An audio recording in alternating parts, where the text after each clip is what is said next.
Tous, on se retrouve aujourd'hui pour l'activité numéro 1 sur les équations. Donc on débute ce nouveau chapitre avec des rappels, une mise en route assez facile sur ce chapitre-là pour pouvoir ensuite proposer les différentes méthodes de résolution afin qu'au bout du compte vous deveniez des experts en résolution d'équations. Donc ici deux activités que vous aviez à faire plus une troisième qu'on fera ensemble juste après. Voilà comment on va débuter par le petit travail qui se trouve à l'activité numéro 1, où on va suivre deux personnages. Et donc voici Hildegarde et Childéric, ici présents, qui vont nous accompagner pendant ces trois activités. Alors, première activité, Hildegarde propose à Childéric le programme A ci-contre, c'est-à-dire celui-ci, là, ici. Le programme A, il se construit de la façon suivante. Choisir un nombre, multiplier ce nombre par 3, soustraire 2 au résultat obtenu et annoncer le résultat. Maintenant, Childéric, lui, il a à faire ce travail-là à partir du nombre 1 et du nombre moins 4. Donc ça, c'est un travail qu'on a déjà fait ensemble. Si je prends le nombre 1 comme nombre de départ, si je suis le programme A, l'étape suivante consiste à le multiplier par 3, puis à soustraire 2, et enfin effectuer le calcul en respectant les priorités. 3 moins 2, et c'est égal à 1. Si on fait ce même calcul avec le nombre de départ moins 4, que l'on multiplie ensuite par 3, auquel on soustrait 2, toujours pareil en respectant les priorités ensuite, moins 4 multiplié par 3, moins 12, et moins 12 moins 2 égale moins 14. Bon, jusque là, rien de très compliqué, on vient de suivre un programme de calcul. Maintenant, on va voir que ce programme de calcul, on va pouvoir le lire, mais dans l'autre sens. Cette fois-ci, on va voir que si on donne un résultat final au programme, on peut essayer de retrouver le nombre de départ. Ainsi, Childéric dit à Hildegarde: j'ai choisi un nombre, je ne te le dis pas, j'ai fait les calculs et j'ai trouvé 43. Je te mets au défi de trouver le nombre que j'ai choisi. Alors, Hildegarde, elle choisit donc pour résoudre ce problème de faire le petit programme, le petit diagramme qui est juste ici, le schéma qui est là. Elle reprend les différentes étapes du programme A, qui consistait à multiplier par 3 le nombre de départ, puis soustraire 2. Et elle dit que son nombre d'arrivée, ce sera 43. Elle va donc chercher à faire le travail dans l'autre sens. Pour ça, chacune des opérations du programme A, elle va la transformer en son opération contraire. Soustraire 2, l'opération contraire, ce serait ajouter 2. Multiplier par 3, l'opération contraire, ce serait diviser par 3.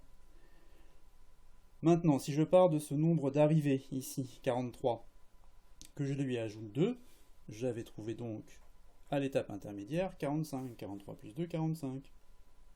Et si je veux trouver le nombre initial, 45 divisé par 3, eh bien, on obtient 15. Ce qui fait que Hildegarde peut annoncer à Childéric le nombre choisi par Childéric était 15. Et là, Childéric lui dit: ah bah bravo, tu as bien travaillé, c'est exactement ce que j'avais choisi. Voilà. Maintenant, on va faire un autre travail à partir d'un autre programme de calcul, mais on va raisonner exactement de la même façon. C'est maintenant au tour de Childéric de proposer un programme à Hildegarde. C'est le programme B ici. Alors, le programme B, il se travaille de la façon suivante: choisir un nombre, soustraire 4, multiplier par 5, ajouter 7 et annoncer le résultat. Et Hildegarde dit à son ami: avec ton programme, j'ai choisi un nombre et j'ai trouvé moins 3, à toi de retrouver le nombre de départ. Donc, Childéric, il se dit, je vais utiliser la même méthode que ce qu'elle a utilisé avant. Donc, je construis mon diagramme ici, un petit schéma qui va me permettre de raisonner de façon logique. Alors, d'abord, je vais inscrire les différentes étapes du programme B. Le programme B, la première étape, c'était choisir un nombre et soustraire 4. Puis ensuite, multiplier par 5. Et enfin, ajouter 7. Donc si je veux retrouver le nombre de départ à partir du nombre d'arrivées, je vais devoir faire les opérations inverses. Ajouter 7, son opération inverse, ce sera soustraire 7. Multiplier par 5, diviser par 5. Et soustraire 4, ce sera ajouter 4. Et maintenant, j'ai plus qu'à utiliser ce petit diagramme-là pour répondre à sa question.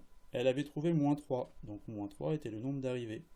Moins 3, moins 7 égale moins 10. Moins 10 divisé par 5 est égal à moins 2. Et moins 2 plus 4 est égal à 2. Conclusion, le nombre choisi par Hildegarde était 2. Tout à fait, tu as raison, c'est bien le nombre que j'avais choisi. Voilà pour une première étape où nous avons ici travaillé grâce à des petits diagrammes qui permettaient de traduire des programmes de calcul et essayer de trouver un nombre de départ connaissant le nombre d'arrivées. Et à chaque fois, on a dû faire des opérations inverses. On va passer maintenant à un travail qui va permettre de reprendre tout ce qu'on vient de faire, mais grâce à du calcul littéral. Alors, si on travaille avec du calcul littéral, pour reprendre le programme A. Le programme 1 nous disait choisir un nombre multiplié par 3 et soustraire 2. Choisir un nombre. Cette fois-ci, avec du calcul littéral, ce sera le nombre x multiplié par 3 moins 2, que l'on peut réduire éventuellement sous la forme 3x moins 2. Et bien, si maintenant on s'intéresse au défi qu'avait proposé Childéric, à savoir que le programme A donne au final 43, c'est-à-dire trouver A qui doit être égal à 43. Ça va se traduire par l'expression 3x moins 2 est égal à 43. Et bien ça ici, c'est ce qu'on va appeler une équation d'inconnu x. Cette équation d'inconnu x, elle traduit le programme, et nous, si on cherche la solution, il va falloir trouver la valeur de x pour laquelle 3x moins 2 sera égal à 43. Deuxième situation, avec le programme B. Le programme B, les différentes étapes étaient soustraire 4, multiplier par 5, ajouter 7. Donc même chose, si je choisis comme nombre de départ x, que je soustrais 4, que je multiplie ce résultat par 5, alors attention ici, les parenthèses sont indispensables, et si j'ajoute 7, j'obtiens l'expression suivante, que l'on peut développer en utilisant la distributivité 5 fois x moins 5 fois 4 plus 7, ce qui donnera 5x moins 20 plus 7, et au final 5x moins 13. Eh bien, on obtient ici une expression qui traduit le programme B.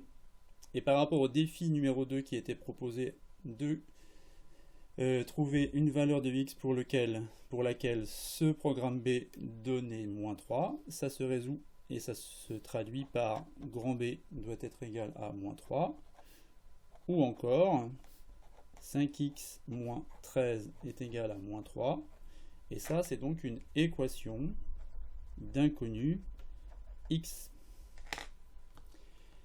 Dernière situation, l'activité numéro 3 que vous n'aviez pas à faire pour aujourd'hui mais qu'on va faire ensemble. Alors soit vous vous arrêtez la vidéo et puis vous la faites tout seul et vous reprenez la vidéo ensuite, soit vous arrêtez au fur et à mesure ou vous suivez avec moi, c'est comme vous le souhaitez.